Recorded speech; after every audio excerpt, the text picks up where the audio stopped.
Bonsoir à tous. Je m'appelle Grégoire et j'aimerais vous raconter une petite histoire, celle de ma relation avec le rugby, un sport d'impact.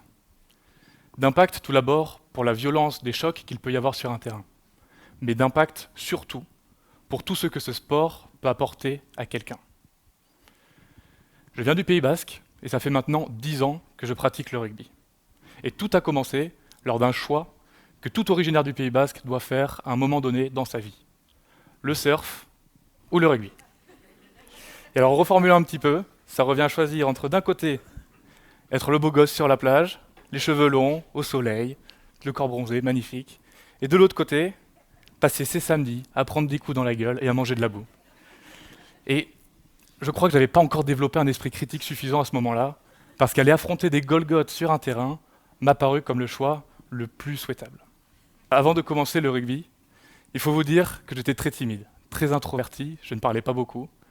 Pour vous donner un exemple, j'ai pleuré à ma rentrée en CP. Ce n'est qu'un exemple parmi tant d'autres exploits personnels, mais pour ma dignité personnelle, je préfère m'arrêter là. Et physiquement, c'était pas mieux.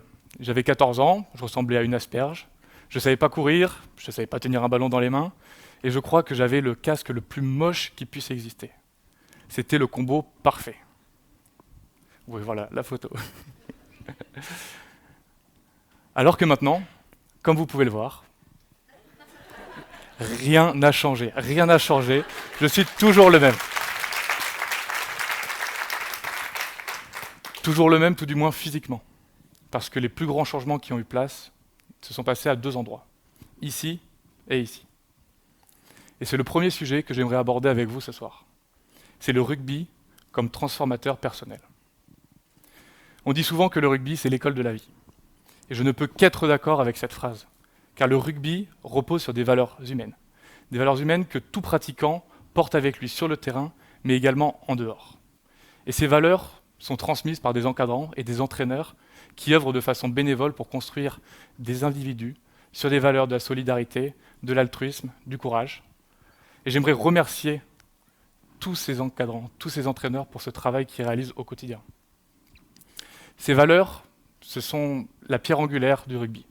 On y apprend le dépassement de soi par les efforts intenses qu'il demande, et on apprend la solidarité lorsqu'il faut aider le copain qui est à côté. Et ce sont ces valeurs qui permettent de créer un groupe, de créer une équipe soudée dans laquelle tout individu peut trouver sa place et s'épanouir pleinement.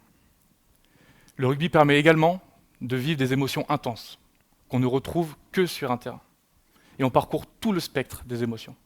Ça va de la joie à la tristesse, la concentration ou encore parfois la colère.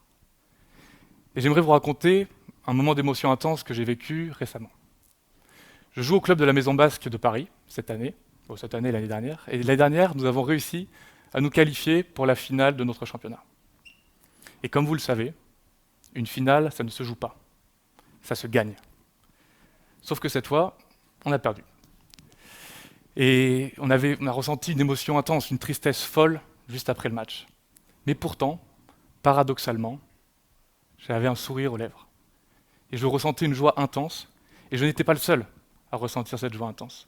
Tous mes copains, c'était pareil. Parce qu'au-delà d'une défaite, nous avons réussi à construire un groupe, une équipe soudée tout au long de l'année, une belle bande de potes dont maintenant je fais partie et pour qui je serai prêt à tout faire aujourd'hui. Et il y a une petite citation qui peut paraître un peu bête à entendre la première fois, mais qui pour moi est pleine de sens. C'est « Le rugby, c'est l'histoire d'un ballon avec des copains autour. Et lorsqu'il n'y a plus le ballon, il reste les copains. » Et pour moi, c'est ça le rugby. C'est regrouper des hommes et des femmes autour d'une passion, mais créer des relations qui vont dépasser le cadre de ce sport. Et c'est ce qui m'amène au deuxième sujet que j'aimerais aborder avec vous. C'est le rugby comme connecteur social. Le terrain, c'est l'endroit, le lieu de croisement entre des individus aux origines et aux profils très différents. Mais qu'importe notre origine, une fois qu'on a le maillot sur le dos, on est tous les mêmes. Et il n'y a qu'une seule chose qui compte, c'est ce qu'on fait sur le terrain.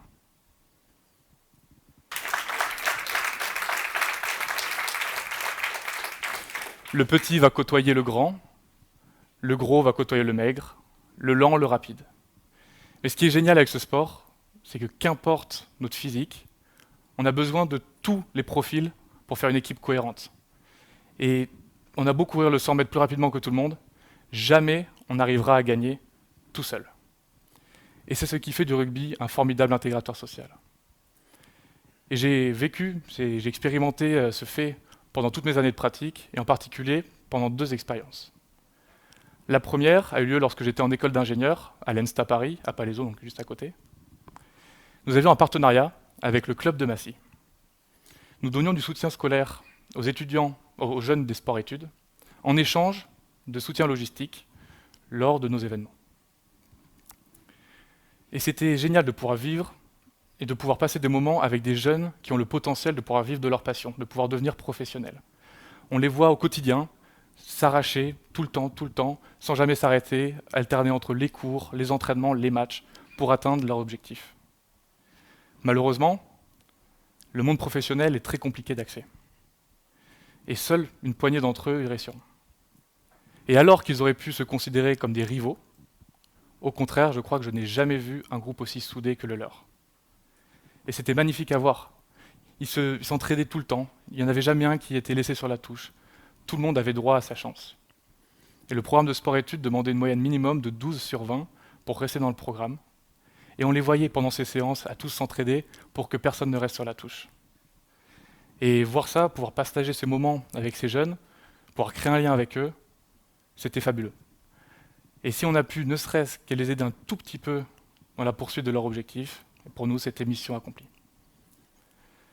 La deuxième expérience dont j'aimerais vous parler a eu également lieu lors de mon école d'ingénieur. Cette fois-ci, nous avons organisé un voyage au Kenya, centré sur le rugby. Le club de Massy nous a donné des équipements que nous pourrions apporter dans un orphelinat sur place. L'idée était de leur faire une initiation au rugby, de laisser le matériel sur place et de potentiellement générer de nouvelles aspirations pour ce sport qui se développe beaucoup dans le pays. Et c'est à ce moment-là que j'ai réellement réalisé à quel point le rugby et le sport en général permet à des individus, des inconnus, de se rencontrer. Je pense qu'on l'a tous vécu ici. Il est beaucoup plus facile de rencontrer quelqu'un pendant une séance de sport. Lorsqu'il y a une activité commune, il y a une espèce de magie qui se crée et qui crée un lien, une connexion directement entre les individus. Et avec les enfants, il s'est passé exactement la même chose. Si au début, ils étaient très timides, ils avaient peur, ils restaient très loin de nous, une fois qu'on a sorti les ballons et qu'on a commencé à leur faire des passes, instantanément, en un claquement de doigts, tout le monde s'est réuni et on a pu profiter ensemble et ça a facilité grandement la rencontre de l'autre. Et c'est fou à quel point le langage du sport est un langage universel. Parce que nous pouvions avoir des problèmes de communication à cause de la barrière linguistique avec eux, mais pourtant, dès que nous avions un ballon dans les mains, nous parlions tous la même langue.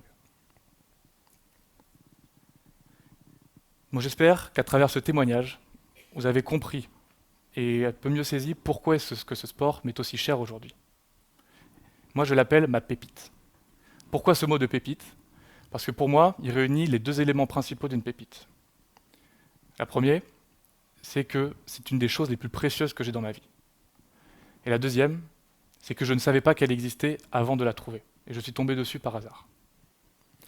Et si je dois choisir une seule chose que j'aimerais que vous reteniez de ma présentation ce soir, c'est qu'on a tous une pépite. Pour ma part, elle prend la forme du rugby, mais ce n'est qu'un exemple parmi des milliards d'autres sports, d'activités qui ont le même potentiel. Donc pour vous, ça sera une autre forme, mais soyez convaincus qu'elle existe. J'espère que beaucoup d'entre vous l'ont déjà trouvée, mais pour ceux dont ce n'est pas encore le cas, je ne peux que vous inviter à continuer à la chercher, car vous ne pouvez pas imaginer l'impact qu'elle peut avoir sur votre vie. Merci infiniment.